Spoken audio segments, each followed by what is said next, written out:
হ্যাঁ হ্যাঁ, আপনি বিএনপির কি বলেন? বলেন আপনি বিএনপি কি বলেন? আপনি তো বললেন আপনি বিএনপি কি? আপনি বিএনপির কি বলেন? না না, বিএনপির কি? আপনি একটু আগে বলছেন বিএনপি। এই বলছেন না বিএনপি? উনি বলছেন না? উনি বলছেন উনি বিএনপি। আপনি বিএনপি হচ্ছেন তাই কি হয়েছে? আরে ভাই আপনি বিএনপি তাই কি বলেন? আপনি সরকারি কি বলেন? কি সেটা কি? একটু আগে আপনি কি বলেন যে আপনি বিএনপি? না না, আপনি এখন একটু আগে কি বলছেন? এই সত্য কথা বলবেন। একটু আগে কি বলছে সে? বিএনপি বলে নাই? বলছে কিনা বিএনপি? হ্যাঁ, এবার আপনি বলেন বিএনপি কি? এই যে জনগণ ভাই বিএনপি বলে নাই সে? আসেন কথা বলেন, এবার জনগণের সামনে কথা বলেন। চরম বেয়াদব লোক। সে ফতুয়াকে অস্বীকার করতেছে। ইমাম সাহেব ফতুয়া বলছে, সে বলছে ফতুয়া মন করা।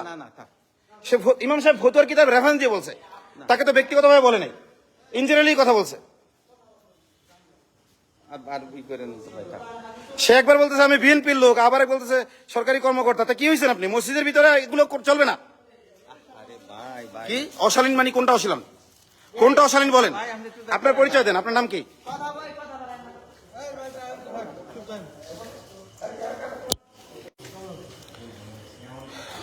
আসসালামু আলাইকুম রহমতুল্লাহি ওয়া বারাকাতুহু।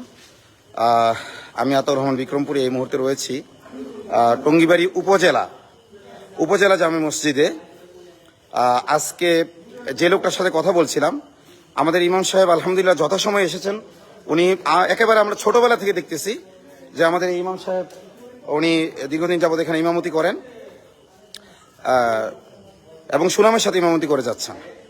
তো উনি সঠিক টাইমে আসা সত্ত্বেও এই লোকগুলো পিছিয়ে তাকাতাকি করতেছিল এবং ইমাম সাহেব প্রবেশ করার সাথে সাথে বলতেছে যে ইমাম সাহেবের উচিত 5 মিনিট আগে মসজিদে উপস্থিত থাকা। তো ইমাম সাহেব নামাজ শেষ করে ওনাকে কিছুই বলেননি, উনি ইন জেনারেলি ফতুয়ার কিতাবের হাওলা দিয়ে বলেছেন দেখেন ইমাম সাহেবকে সম্মান দেওয়া এটা মুসল্লিদের জন্য জরুরি এবং আপনারা যদি আমার কখনো বাই চান্স দেরি হয়েও যায় তখনও এইভাবে প্রকাশ্যে এইভাবে কোনো কমেন্ট করবেন না। আমি মানুষ হিসেবে আমার 2-1 মিনিট দেরি হতে পারে, যদিও আজকে দেরি হয়নি। দেরি না হওয়া সত্ত্বেও আপনারা এই কথা বলেছেন। তো তারপরে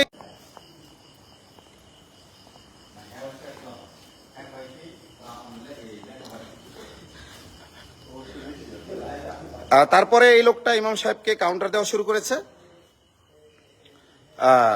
যে ইমাম সাহেব কেন এই কথা বলল। ইমাম সাহেব তো তার নাম ধরে বলেনি, তার ব্যক্তিগতভাবে তার নামও উল্লেখ করেনি, তার দিকে কোনো ইঙ্গিত করেনি। ইমাম সাহেব ইন জেনারেলি বলেছেন যে ইমাম সাহেবের সম্মান কিভাবে রক্ষা করতে এই ব্যাপারে ফতুয়ার কিতাবের রেফারেন্সে 2টা কথা বলেছেন।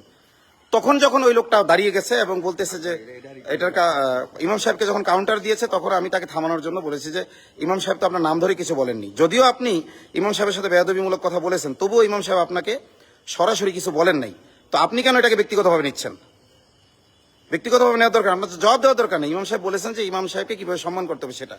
তো তিনি বলতেছেন যেহেতু আমার কথার পরিপ্রেক্ষিতে বলছেন সুতরাং আমার তো জবাব দিতে হবে, আর আমাকে বলতেছে আপনি এখানে বসে যান।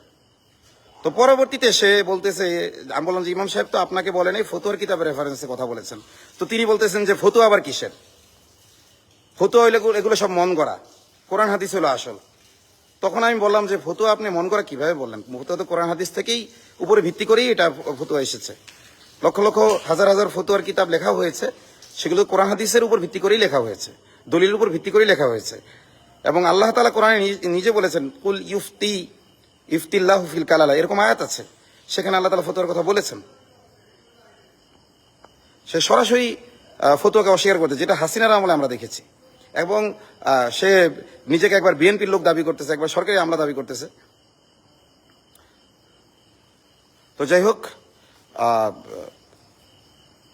এই ব্যক্তির মতো মসজিদে যারা রয়েছেন, মুসল্লি যারা রয়েছেন, এই ধরনের লোক যদি মসজিদ দেখেন যারা ইমাম সাহেবকে অপমান করে, অপদস্থ করতে চায়, অপমান করে কথা বলে, আপনারা সাথে সাথে প্রতিবাদ করবেন। সে যদি তার ভুল স্বীকার করে নিত, মার্কেটিং না করতো, সে বিএনপি এখানে নিজেকে বিএনপি দাবি করে এখানে একটু বাড়াবাড়ি করার চেষ্টা করেছে। এই জন্য লাইভে আসলাম যে তাকে দেখি সে কেমন বিএনপির কোন পদে আছে তাকে এখন ভাইরাল করি। এখন সে দাবি করলো যে সে গভর্নমেন্টের লোক। তো আল্লাহ তাআলা আমাদের সবাইকে সহিবুজ দান করেন এবং আলেমুল আমাদেরকে সম্মান দেওয়ার তৌফিক দান করেন। আলেমুল আমাদের ভুল হতে পারে, আমি ওনাকে স্পষ্ট বললাম যে আপনার সিনিয়র স্যার যদি কোনো ভুল করে এভাবে বলেন, ইমাম সাহেবকে যেভাবে সব জনসম্মুখে সবার সামনে এই কোনো ভুল ছাড়াই এভাবে বললেন, আপনাদের সিনিয়র অফিসারদেরকেও কি এভাবে বলেন আপনি, নাকি সেখানে যে স্যার স্যার করেন? সে আমার লেখাপড়া নিয়ে প্রশ্ন তুলতেছে যে আমি কি পড়াশোনা করেছি, আমার কর্তব্য কি। তো যাই হোক, আপনাদের প্রতি অনুরোধ যে আলেমুল আমাদেরকে যারা কাউন্টার দেয় তাদের সাথে সাথে প্রতিবাদ করবেন, এবং এই ফ্যাসিবাদ মুক্ত বাংলাদেশে আমরা আলেমুল আমাদেরকে অপমান করে কেউ কথা বলবে এরকম বাংলাদেশ আমরা দেখতে চাই না। এবং এই ধরনের লোকদের শুধুমাত্র মিষ্টি কথায় এদের সংশোধন হবে না, জায়গায় প্রতিবাদ করতে হবে। আল্লাহ তাআলা আমাদের তৌফিক দান করেন। আসসালামু আলাইকুম ওয়া রাহমাতুল্লাহি ওয়া বারাকাতুহু।